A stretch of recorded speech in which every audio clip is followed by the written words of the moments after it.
రాష్ట్రంలో మత విద్వేషాలు రెచ్చగొట్టే విధంగా టీటీడీ మాజీ చైర్మన్ కరుణాకర్ రెడ్డి అసత్య ప్రచారాలు చేస్తున్నారని తెలుగుదేశం పార్టీ కాకినాడ పార్లమెంట్ ప్రధాన కార్యదర్శి పెంకే శ్రీనివాస్ బాబు పేర్కొన్నారు. కాకినాడలోని జిల్లా తెలుగుదేశం పార్టీ కార్యాలయంలో ఏర్పాటు చేసిన మీడియా సమావేశంలో ఆయన మీడియాతో మాట్లాడారు. ఈ సమావేశంలో మునస బాబురావు, ఎం నాగేశ్వరరావు, పి సత్యనారాయణ తదితరులు పాల్గొన్నారు. మతాల మధ్యన చిచ్చు పెడతాం, అలాగే ఎంతో ప్రతిష్టగా కొలిచే తిరుపతి దేవస్థానం మీద బురద చల్లటం పనిగా పెట్టుకున్నారు. మనం గమనించుకుంటే కోటి దేవతలు ప్రత్యక్షంగా అవతరించిన గోవు అని మనం హిందువులు కొలుసుకోవటం జరిగింది. ఆ గోవుని ప్రదక్షిణ చేసి చుట్టూ కోటి మంది దేవతలను చుట్టూ ప్రదక్షిణ చేసినట్టు నమ్మకం ఉన్నది.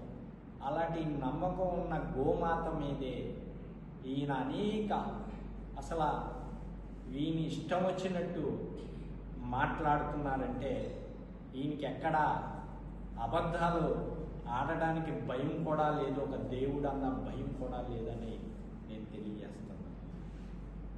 అలాగే గోశాలలో 100 ఆవులు చనిపోయినాయి అని ఆయన నిన్న మీడియాకి ఇష్టం జరిగింది. అది ఉట్టి అబద్ధ కల్పన. ఆయన కొన్ని ఫోటోలు తిరుపతి దేవస్థానం గోశాలకి సంబంధం లేని ఫోటోలు చూపించి ఆయన మీడియాకి రావటం జరిగింది.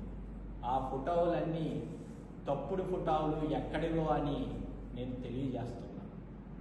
నిజానికి గోశాలలో గత 5 సంవత్సరాలుగా మనం లెక్కలు చూసుకుంటే గోవులు వయసు రీత్యా, వృద్ధాప్య రీత్యా, అలాగే ప్రసవించే సమయంలో, అలాగే అనారోగ్య సమయంలో కొన్ని గోవులు ప్రతి నెల 10 గోవులు చనిపోతాం. అది సహజం. గత 3 నెలల్లో అక్కడ 40 గోవులు మాత్రమే చనిపోయింది. అవి కూడా ఒక వృద్ధాప్య రీత్యా నార్మల్గానే చనిపోయినాయే తప్ప ఎటువంటి అశుభ్రత ఆయన చెప్పిన కామెంట్స్కి ఏమీ సంబంధం లేదు. ఆయన శుభ్రంగా లేదు అని తెలియజేశారు. అక్కడికి వచ్చే భక్తులందరూ ఇదివరకు మీద ఎంతో శుభ్రంగా ఉందని చెప్తూ జరిగింది. అక్కడ పనిచేయడానికి 260 మంది పైన ఎంప్లాయీస్ ప్రత్యేకంగా గోశాలలో మాత్రమే ఆ గో రక్షణ కోసం పనిచేస్తున్నారు.